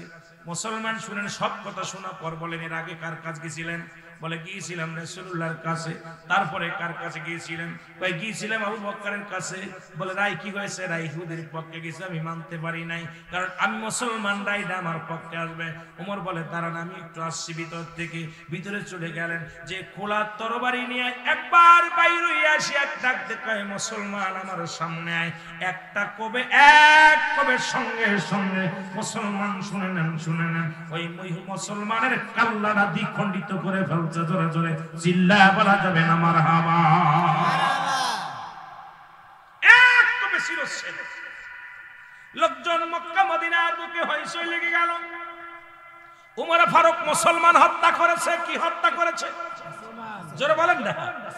মুসলমান হত্যা করেছে, দাড়িওয়ালাকে হত্যা করেছে, টুপিওয়ালারে হত্যা করেছে, কুরআনওয়ালারে হত্যা করেছে, কুরআনওয়ালারে হত্যা করেছে। বিচার সবাই আশ্চর্য হয়ে গেলেন, কেমন বিচার? উমরের কাছে কেমন বিচার? মুসলমানদের হত্যা করেছে। মুসলমানদের ভিতরে একটা বেঁধে গেল, হইচই বেঁধে গেল। মুসলমান সবাই বিচার চাই রাসূলুল্লাহর কাছে আসলেন। নবীজি বিচার করবে উমরের, কারণ উমর যে মুসলমান হত্যা করেছে, বিচার হবে। আমার আল্লাহ কয় জিবরিল তাড়াতাড়ি যাও, আমার হাবিবের জানায় আসো আমার উমর কোন মুসলমানকে হত্যা করে নাই, আমার উমর হত্যা করেছে একজন মুনাফিককে। ও মুসলমান শুনে নেন। সুতরাং মুসলমানদের মধ্যে বড় মুনাফিক যারা আমার নবীর রায় মানতে পারে নাই, আমি আল্লাহ তার বিপক্ষে চলে যায়। আমার রাসূল যার পক্ষে আছে আমি তার পক্ষে। সুতরাং আমার রাসূলের রায় যিনি মানতে পারে না, উমরের কাছে সে হত্যা হয়েছে, সুতরাং সে মুনাফিক, সে মুসলমান নয়। আগে আমার হাবিবরে জানায়া দিয়াস আমার নবীজি যেন আমার উমরের বিচার না করে, কারণ আমার উমর কোন মুসলমানকে হত্যা করে নাই, কোন ইমানদারকে হত্যা করে নাই, একজন মুনাফিককে হত্যা করেছে। জোরে জোরে চিল্লায় বলো মারহাবা। আর একটু জোরে বলা যাবে না আল্লাহু আকবার। নবীর বিচার, নবীর কাছে আসছে সবাই। নবীজি বললেন সাহাবীরা বসো, বসো। সবাই বসলেন। হুজুর কেমনে বসবো? মুসলমান হয়ে মুসলমানকে হত্যা করব, উমরে ফারুক যে অন্যায় করেছে মেনে নেওয়া যায় না। আপনার মুসল দাড়িওয়ালা টুপিওয়ালাকে হত্যা করেছে। এই জন্য আমি একটু আগে বললাম আমিনান নাস, মানুষের মধ্যে মায়াকুল, তারা বলবে আমার নাতের ঈমান আনছে। আমাদের মধ্যে এরকম মুনাফিকের অভাব নাই, যারা বলেন ঠিক কিনা। এরা মুখে মুখে যখনই সুন্নি বলে, বাতিলদের মাহফিলে যায় তারা মাথা নত করে ফেলে।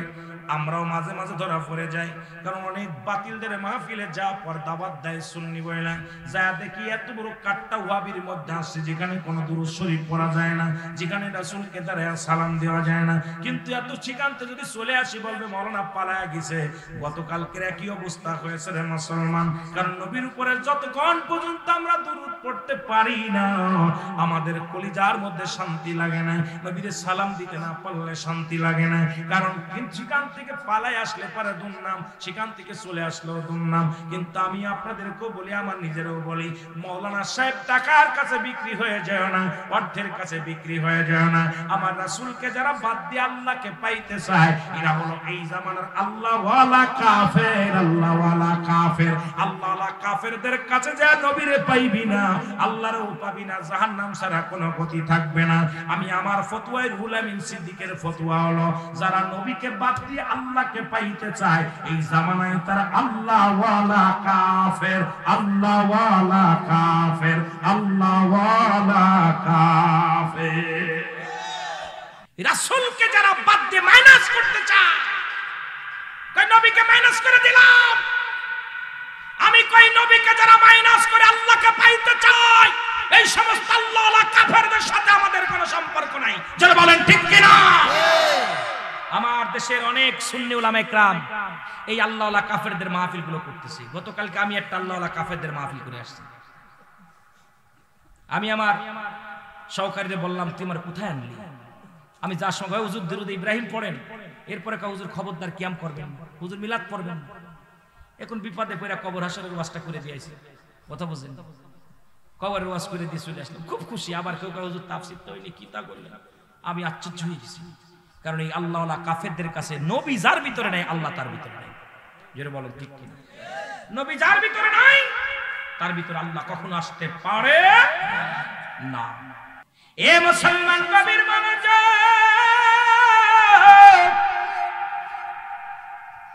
এই উমরে ফারুকের কয়েকটা কথা আমি বলে যাই, শুনলাম মুসলমান, শুনলাম। নবীর প্রেমে পড়ে আল্লাহর ভয় যার ভিতরে তাকওয়া ঢুকছে, আল্লাহর ভয় ঢুকছে, এর মতো এক ইহুদি, এ মুসলমান শোনো, মদ ফেনে মদ পান করতে করতে রওনা দিছে রাস্তা দিয়ে, ওপেনে মদ খায়। হযরত উমরে ফারুক ওই রাস্তা দিয়ে যাইতেছে, আল্লাহু আকবার, রাস্তা দিয়ে যাইতেছে। উমরে ফারুক এত বড় পালোয়ান ছিলেন, এত বড় নেতা ছিলেন। উমরে ফারুক যে রাস্তা দিয়ে যাইতো, ওই রাস্তায় মাস্টার ইবলিস যাইতে ভয় পেত। মারহাবা বলেন না, মারহাবা, আরো জোরে মারহাবা। উমরে ফারুক যাইতেছে, ইহুদি কাল্লা মরিসিয়াস। উমরে ফারুক যদি আমার মদ পান করা দেখে, নিশ্চিত আমার গর্দান যাবে, আমাকে মেরে ফেলবে। আমি এখন বাঁচবো কেমনে করে? মদটা কাপড়ে দিয়েছে, লুকায়া বলতেছে, আল্লাহ জীবন আর মদ খাইতাম না। আল্লাহ রে, আজকে উমরের হাত থেকে বেঁচে যাই, তাহলে জীবন আর মদের বোতল হাতে নিব না। আল্লাহ আজকের মদটা তুমি দুধের পেয়ালা বানাই দাও। আরো জোরে, আরো জোরে। দেখেন কত ভয়, কত খত্তাবের একটা উমরে দেখে সেই উমরের কথা বলতেছে। আল্লাহ নবীর সাহাবী হযরত উমরে ফারুক ইহুদিকে ডাকতে বলেন, ইহুদিরে তুমি কি পান করো?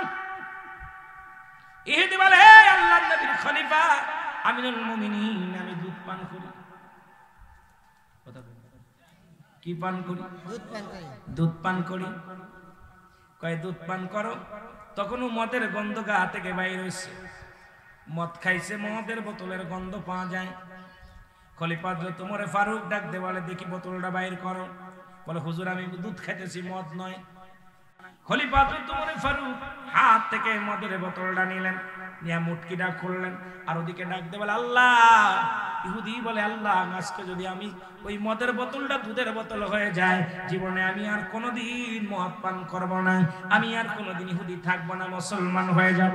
আল্লাহ তুমি আমার বাঁচাও, উমরের হাত থেকে বাঁচাও, উমরের হাত থেকে বাঁচাও। সঙ্গে সঙ্গে হযরত ওমর ফারুক যখন বোতলের মুটকি খুলিয়া যখন মুসলমান এই মদের বোতলটার মদ ঢালতে লাগলেন, দেখা গেল মদের বোতলে মদের পরিবর্তে দুধের দুধ পড়া শুরু করেছে। জোরে জোরে চিল্লায় বলেন মারহাবা। আরেকটু জোরে বলেন, আরেকটু জোরে বলেন আল্লাহু আকবার, আল্লাহু আকবার। এই ভাইরা যার ভিতরে আল্লাহর ভয় যার অন্তরের ভিতরে নাই, সে কেমন মুসলমান? একজন ইহুদি বিশ্বাস করে আমার মাওলাকে, আমার হাবিবকে। এ মুসলমান শুনে নাও, পৃথিবীর মধ্যে এমন নেতা কজন আছে রে মুসলমান, শুনে নাও আমার বাবারা, আমার সেই খলিফা হযরত ওমর ফারুক রাদিয়াল্লাহু তাআলা আনহু, উনিও কোরআন রিসার্চ করতে যায় মুসলমান হয়ে গেছেন, নবীকে দিয়া গবেষণা করতে যায় মুসলমান হয়ে গেছেন। তিনি পৃথিবীর সব কিছু ছেড়ে দিয়েছে, রাসূলুল্লাহর কদম মোবারক ছাড়তে পারেনি। এমন ভালোবাসতো আমার নবীরে, নবী ইন্তেকালের পরে উমর একেবারে পাগল পার হয়ে গেলেন। উমর কারুর লগে কথা বলে না, উমর কারুর সঙ্গে চলাফেরা করে না, উমর শুধু নিরাপত্তা পালন করার কান্দে বলি ইয়া রাসূলুল্লাহ, ইয়া হাবিবাল্লাহ, মায়ের নবী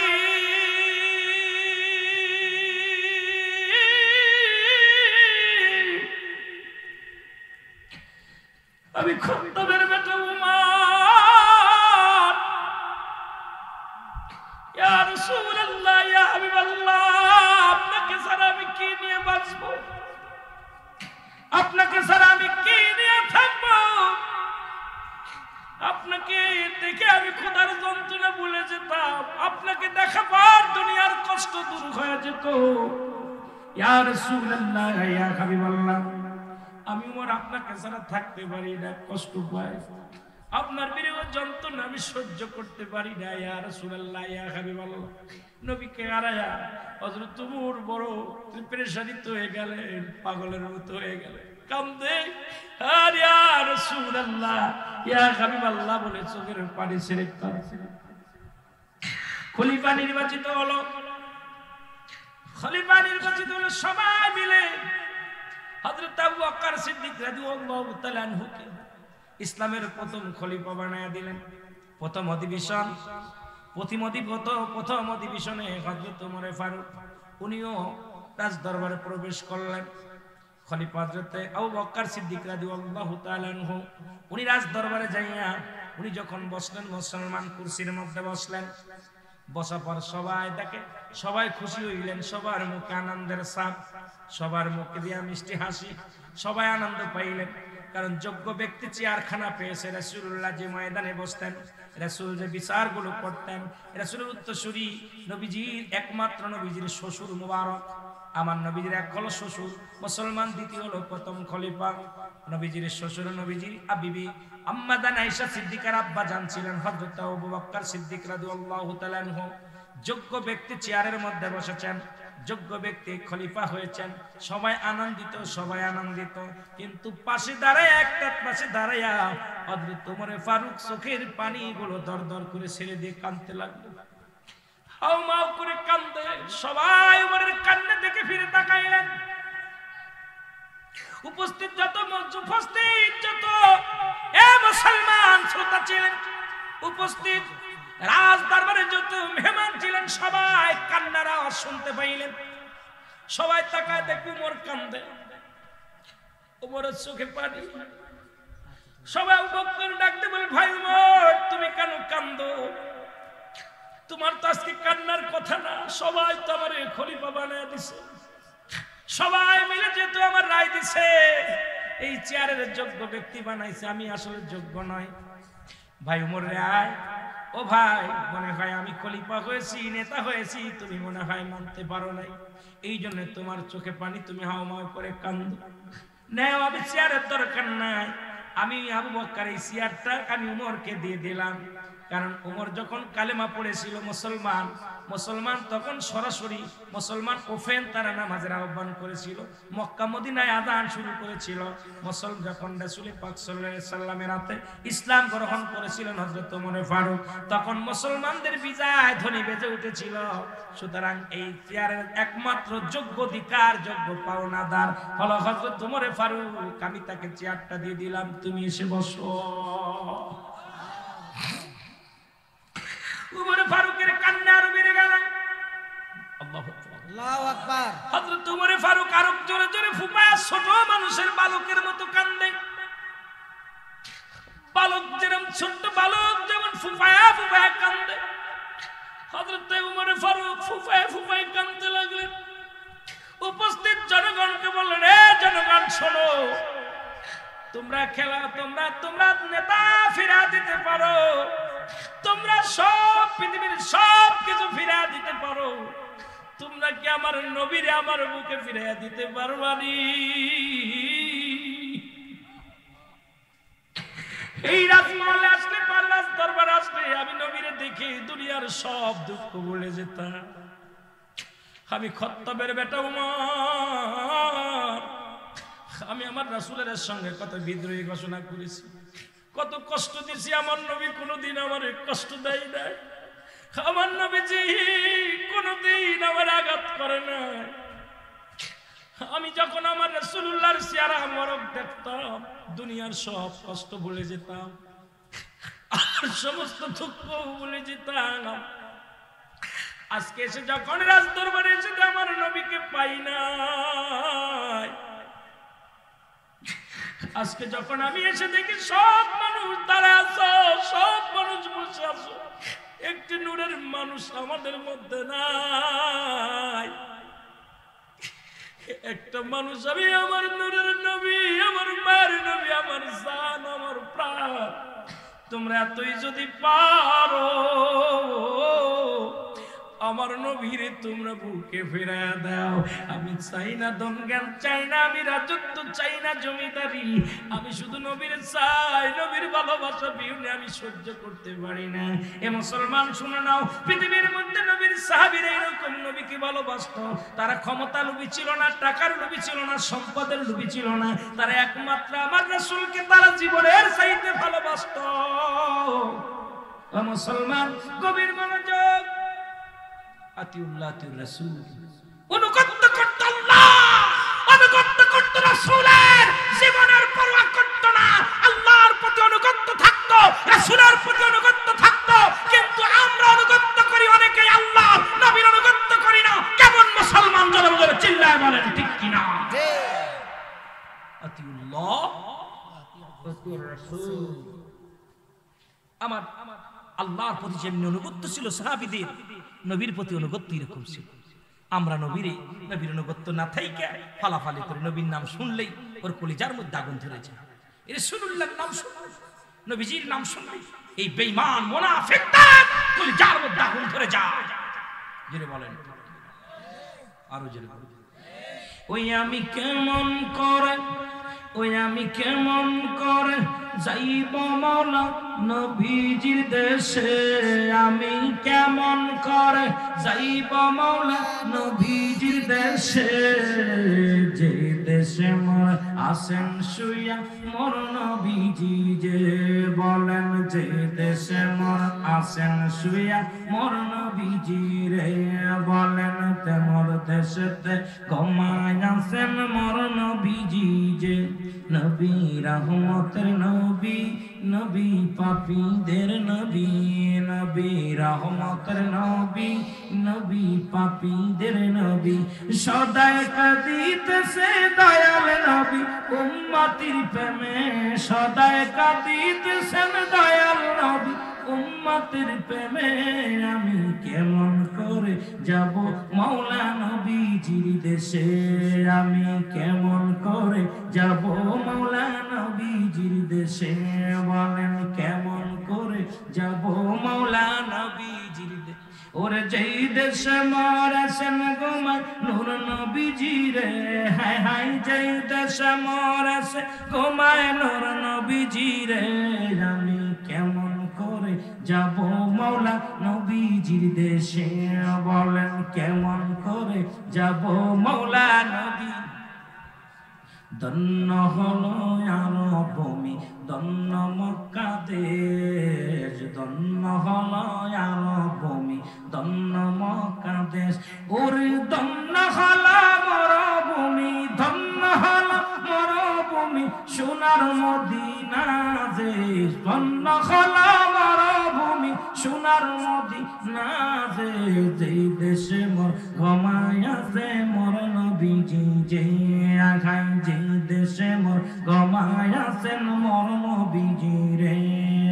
কেমন করে যাব মৌলা নবীজির দেশে, বলেন কেমন করে যাব মৌলা নবীজির দেশে।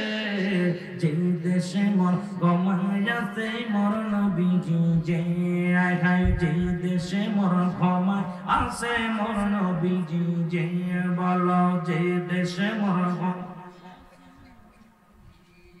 মৌলাই যদি দিত পাখা যাইতাম উড়ে, মৌলাই যদি দিত পাখা যাইতাম উড়ে।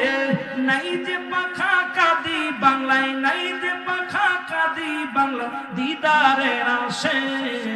যে দেশে মোর ঘুমায় আছে মোর নবীজি, যে হায় হায় যে দেশে মোর ঘুমায় আছেন মোর নবীজি, যে কেমন করে যাব আমি নবীজির দেশে, আমি কেমন করে যাব মৌলা নবীজির দেশে।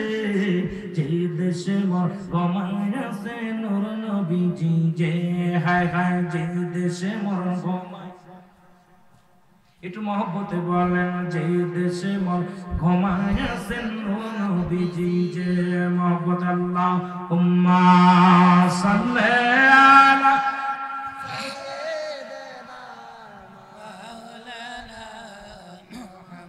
وعلى آل سيدنا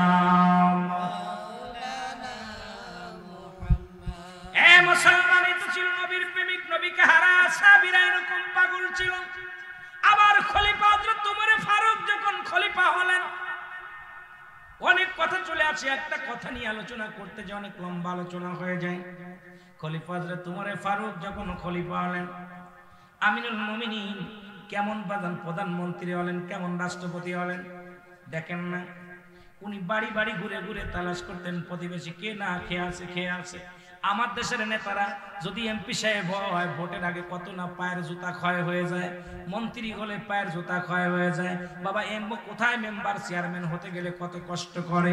কিন্তু আমিনুল মুমিনিন যখন খলিফা হলেন, উনি রাতের অন্ধকারে আধারে এলাকাটা ঘুরে ঘুরে দেখতেন, মোল্লা ঘুরে ঘুরে দেখতেন কে অভাবে আছে, কে না খেয়ে আছে, কে না ঘুমায় আছেন, কে অনাহারে আছে, এগুলো ঘুরে ঘুরে দেখতেন। জোরে জোরে চিল্লায় বলেন মারহাবা।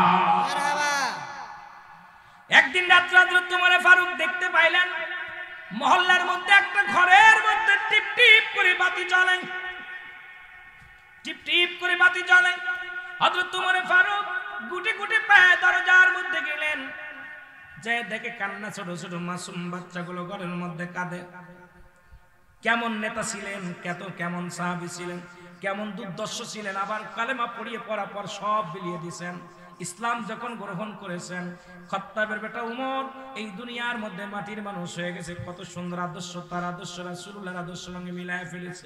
আমরা মুসলমান আজ পর্যন্ত পরিবর্তন হতে পারেনি। উগ্রপন্থী আমাদের মেজাজ, আমরা কৃপণতা করি, আমাদের মধ্যে শুধু কৃপণতা, আমাদের মধ্যে পরনিন্দা, আমাদের মধ্যে শুধু অত্যাচার, আমাদের মধ্যে মানুষকে ক্ষতি করার চিন্তা সাধনা নিয়ে থাকি। কিন্তু খলিফা হযরত ওমর কোথা থেকে কোথায় গেল, এখন খলিফা হয়ে গেছেন। জোরে জোরে চিল্লায় বলেন আল্লাহু আকবার।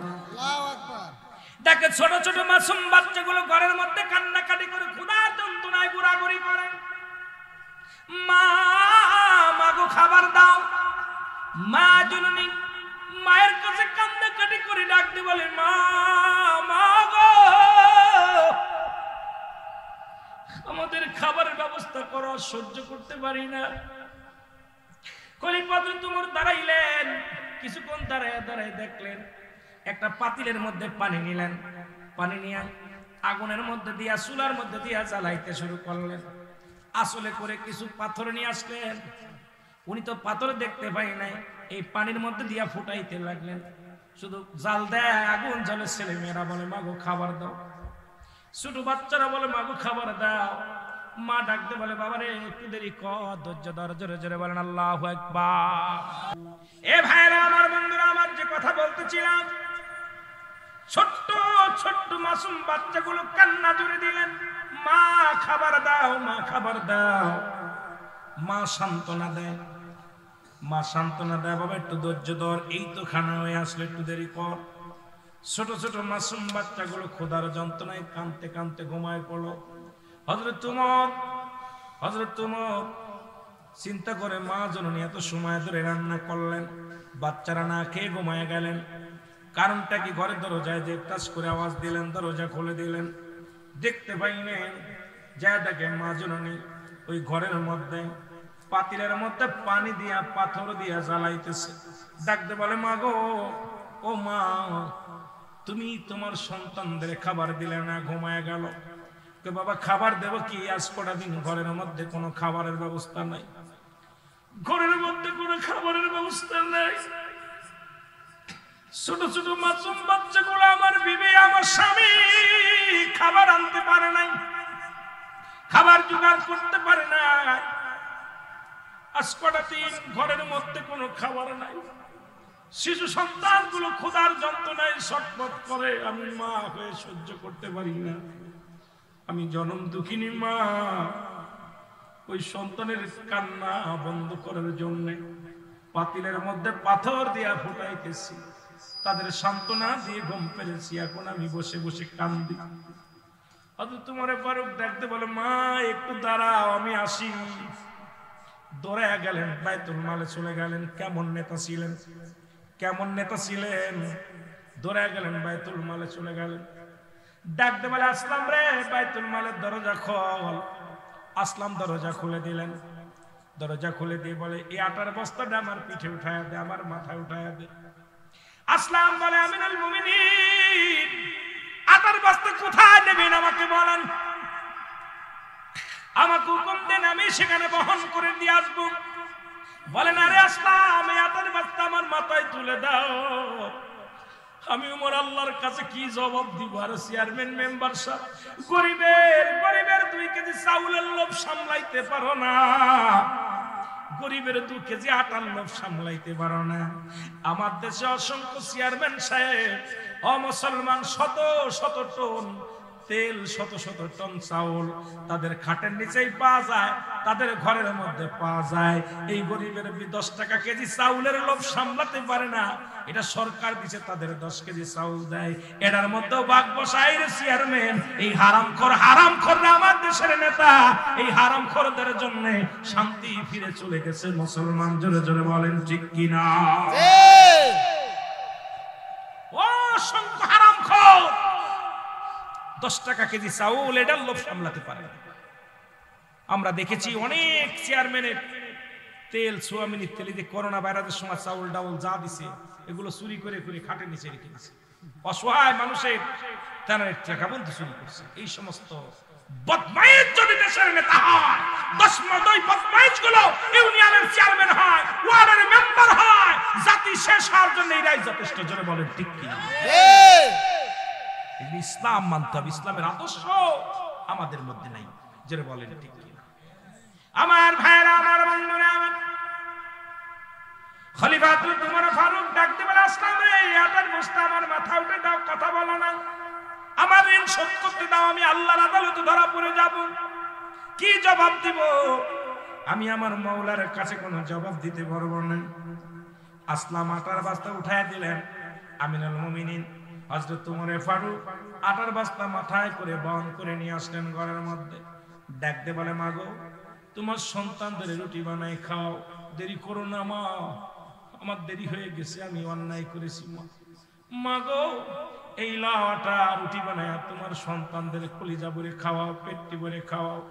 আর আগামী দিন তুমি উমরের দরবারে যাবা, আমি তোমাকে একটু বেশি দেওয়ার ব্যবস্থা করে দিব। ওই মহিলা দোয়া করে, আল্লাহ, এই দেশের প্রেসিডেন্ট যদি উমর না হয়ে এই লোকটা হতো ছদ্মবেশ। আর আমাদের নেতারা দেখছেন, এই যে রমজান মাসে দেখলাম কিছু ফেতরা দেশে দেখবেন ঠেলে ঠেলে ফেলে দিচ্ছে, আর এইরকম দেখছে 3 বের ক্যামেরা ধরতেছে, একখান লুঙ্গি একখান শাড়ি দিতেছে, 4 বার ভিডিও করতে, জোরে বলে ঠিক কিনা? এই বাটপা, লোক দেখানো বাটপা। দেখা যায় যাকাতের শাড়ি নিতে যায়, ওই ফিতরা শাড়ি নিতে যায়, মানুষ ঠেলা খেয়ে ধাক্কা খেয়ে মারা যাচ্ছে, জোরে বলে ঠিক কিনা? এই নেতারা কিসের নেতা? সেলফি তুলতে তুলতে আর জায়গা নাই, কথা বুঝছেন? চাউল ধরে রাখতে 1 কেজি চাউল দিচ্ছে, 6 বার ভিডিও করতেছে, কথা কয় না, কথা কয় না। এই চোর বাটপার দেশটা ভরে গেছে, জোরে বলেন ঠিক কিনা? এই বাটপার গুলোর জন্য আমার দেশের গরিব অসহায় মানুষগুলো বিপদ গেছে। দেখা যায় সরকার সহযোগিতা করছে, দেখা যায় কয়েক টন চাল দিচ্ছে একটা ওয়ার্ডে, দেখা যায় 10 কেজি দিয়া সব পকেটের মধ্যে ভরে ফেলছে, জোরে বলেন ঠিক কিনা? ওনার তো জানে বড় নেতারা জানেন সব দেশে, আসলে কি তা দেয় অনেকেই না খেয়ে আছে, জোরে কোন ঠিক কিনা? জোরে বলেন ঠিক কিনা? আবার এই বছর দেখলাম আমাদের দেশের কিছু উলামা একরাম দেখলাম ওই মুড়ির টুপলা খাজুরির টুপলা 2-1টা তারাও সেলফি তুলে তুলে লাইন দিলে দাঁড়া দিচ্ছে। আমি আরে তোরাও শিখে গেছিস নেতা হওয়ার জন্য, তোদের সেলফির দরকার কে? মানুষকে দান করে মানুষকে কত কষ্ট দেয়, মানুষকে লাঞ্ছিত করা, অপমানিত করা, এক মুসলমান আর এক মুসলমানকে বেইজ্জতি করা, লাইনে দাঁড়া করে কাতারে দাঁড়া করে নদীর ভিতরে দাঁড়া করে 1-5 কেজি চাউল দিচ্ছে, তো আবার ভিডিও করে দেখাইতেছে। কেন? আমার ইজ্জত, মুসলমানদের ইজ্জত নিয়ে খেলা করার অধিকার তোমার নাই, যেটা বলেন ঠিক কিনা? তুমি এত পারো গোপনে দাও, কিন্তু তুমি আমার এক ভাইকে আরেক ভাইকে বেইজ্জতি করবা, এক ভাইকে আরেক ভাই বেইজ্জতি করবা, সবচেয়ে লজ্জাজনক ব্যাপার। আমি এবার রমজান মাসে দেখে কয়েকটা জিনিস দেখে আমার দেশের কয়েকটা নামি দামি বক্তা দেখলাম, ওরাও দেখলাম ওই কিছু দান খয়রাত করছে, ওইরা দেখাইতেছে সিরিয়াল দিয়ে মহিলাদের হাতে টুকলা দিচ্ছে, কিছু মুড়ির টুকলা, কিছু খায় 2টা খাজুর, এই 1 কেজি তেল এই দিচ্ছে। তা আমি দেখে চিন্তা করলাম, আমি এবার ফোন দিচ্ছি একজনকে, কি ব্যাপার? কয় দোস্ত বেশি করে দাও, তুমি কিছু দান করো। আমি কই এইরকম কেমনে দান? আমরা যদি এগুলো করি অন্য মানুষ কি করবে? ওরা ওদের বিরুদ্ধে আমরা কেমনে কথা বলবো? কারণ ওরাও তো শুরু করছে এরকম সেলফি। আহা, এই মুসলমান, আপনি এক ভাইয়ের আরেক ভাইয়ের ইজ্জত ঢেকে রাখেন, জোরে বলেন ঠিক কিনা? আর একটু জোরে বলেন ঢেকে রাখেন। এটা গল্প আমার মনে পড়ে গেল, সময় তো নাই ওয়াজ করবো, সময় রাত কয়টা বাজে? হাই 11:30 বাজতে চলল, ছেড়ে দিব? কথা বলেন ছেড়ে দিব? আমরা কথা বলতে সারাদিন গাড়ির মধ্যে জার্নি করে আসছি, তবে সুন্নি মাহফিলে আসলে কলিজার ভিতর ভরে যায়। আমার ওই চেন পিছনের দিকে তাকানোর সময় থাকে না। আমার মরণ, আমার চিন্তা স্মরণ খালি একটাই থাকে, আমার ভাইদের কি দিলাম। ভাইদের কিছু দিতে না পারলে এত কষ্ট করে বক্তার তো অভাব নাই, এত দূর থেকে সেই মাগুরা থেকে আপনার প্রায় 600-700-500 কিলো দূর থেকে আমাকে নিয়ে আইছে, তাকে 2টা কথা শোনার জন্য পছন্দ করে আমার ভাই ইকবাল ভাই আপনাদের সহযোগিতায় সবাই দাওয়াত দিছে, এত কষ্ট করে আমাকে আনছে, আমি তো 2টা কথা না বলে ফাঁকি দিয়ে চলে যাই, আল্লাহর দরবারে কি জবাব দেব? এই একটা চিন্তা ভিতরে থাকে বেশি। অনেক আমি ঘড়ি দেখে ওয়াজ করতে পারি না, বড় আরেক বিপদ। যদি কোনোদিন 2টা মাহফিল হয়, শেষেরটা দেখা যায় কাজা চলে যায়, শেষে কয় হুজুর কি করলেন? আমি তো নিয়েছিলাম না প্রোগ্রাম, বিপদে পড়ছি। কেন? আমি জনগণের সামনে বসলে পারে, কেন জনগণের চেহারা দেখিলে পারে, কথা বললে না বললে চলে গেলে কষ্ট হয়। কিন্তু অনেকেই 4 দিন 3 দিন ব্যাপী মাহফিল কষ্ট হয়েছে, অনেকে চলে গেছে। বাবা রাত নিচে ভয় নেই, বসো, আপনার উঠাউঠি করলে আমি উঠে যাবো, ভয় নেই। কষ্ট হচ্ছে? মুসলমান বলেন আমিনুল মুমিনিন, উনি বললেন মাগো এটুকু লাও, এরপরে আগামীকাল তুমি উমরের দরবারে যাবা, আমি তোমাকে বলে একটু বেশি দিয়ে দিব। মহিলা দোয়া করে, আল্লাহ এমন নেতা যদি, উমরে ফারুক যদি নেতা না হইয়া এই লোকটা যদি নেতা হতো কতই না ভালো হতো। আল্লাহ সেই বড় পড়ারে তুমি নেতা বানাইলা, যে বড় পড়া আমাদের খবর নেয় না, যে বড় পড়া আমাদের খবর নেয় না, খোঁজ নেয় না, আল্লাহ তারে কেন তুমি নেতা বানাইলা? এই লোকটা যদি বানাইতো, মা গো তুমি তার অভিশাপ দিও না, আগামীকাল যাইও, জোরে বলেন না সুবহানাল্লাহ। সুবহানাল্লাহ। আমাদের মত নেতা এই জুতার বাড়ি আগে তুই, আমি তো সেই নেতা, জোরে কোন ঠিক কি না? কেমন নেতা কিন্তু তাকে গালি দেয়, মহিলা গালি দেয়, মিসকে হাসি দিয়ে বলে মা, কি বলে মা, ও মা আমার দেশে শাড়ি দিতে যায় দেখছি ধাক্কা মেরে দিছে এরকম কথা কই না? দেখছেন না আমার দেশে এক মন্ত্রী দেখছি শাড়ি দিয়ে পিটাইতেছে এরকম, জোরে কোন ঠিক কি না? আমার দেশের এক মন্ত্রী আমি নিজে দেখছি শাড়ি দিতে যায় কইছে বাবা এই শাড়িটা বদলা, আরেকটা শাড়ি দাও, এই মুখি দিলে এরকম বাড়াচ্ছে, জোরে কোন ঠিক কিনা? কিন্তু উমরে ফারুক রে বলে বাটপার, ওই বাটপারটা যদি নেতা না হয়ে আপনি হতেন কতই না ভালো হতো। উমর কামা গো তারে গালি দিও না, আগামী কাল যে আমি সেইতে বেশি চেয়ে দিব। জোরে কন্যা সুবহানাল্লাহ। সুবহানাল্লাহ। কেমন নেতা? নেতা তো এরম নেতা দরকার। জোরে বলেন এরম নেতা দরকার আছে কিনা? আরো জোরে বলেন এরম নেতা দরকার আছে কিনা? এবার পরের দিন সকালবেলা উমর ফারুক রাদিয়াল্লাহু তাআলা আনহুর এ মুসলমান রাজদরবারে চলে গেলেন। যা দেখে গতকাল রাত্রে যিনি আটার বস্তা মাথায় লয়ে যিনি বাড়ির ভিতর বহন করে নিয়ে দিয়েছে, ওই রাজদরবারে যা দেখে সেই লোকটাই বসে বসে মানুষের নালিশ, মহিলা চোখের পানি ছেড়ে কান্দার বলে আমিনুল মুমিনিন,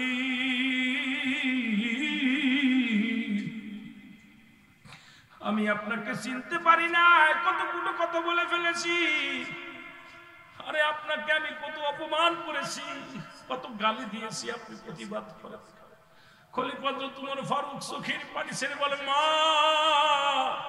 আপনি তো আমাকে গালি দিবেন, আমি আল্লাহর আদালতে কি জবাব দেব? দেরি হয়ে গেছে, আমি আপনার সময় মতো খবর নিতে পারি না, সময় মতো আপনার আমি ত্রাণ দিতে পারি নাই, খবর নিতে পারি নাই। আমার আল্লাহর আদালতে আমার আল্লাহ যদি ধরে আমি মর কোন রকম জবাব দিতে পারবো না। গুম্মা আপনি ভুল করেন নাই, ভুল তো আমার ছিল, আমার আরো আগে যাওয়ার দরকার ছিল। জোরে জোরে চিল্লায় বলা যাবেন না মারহাবা।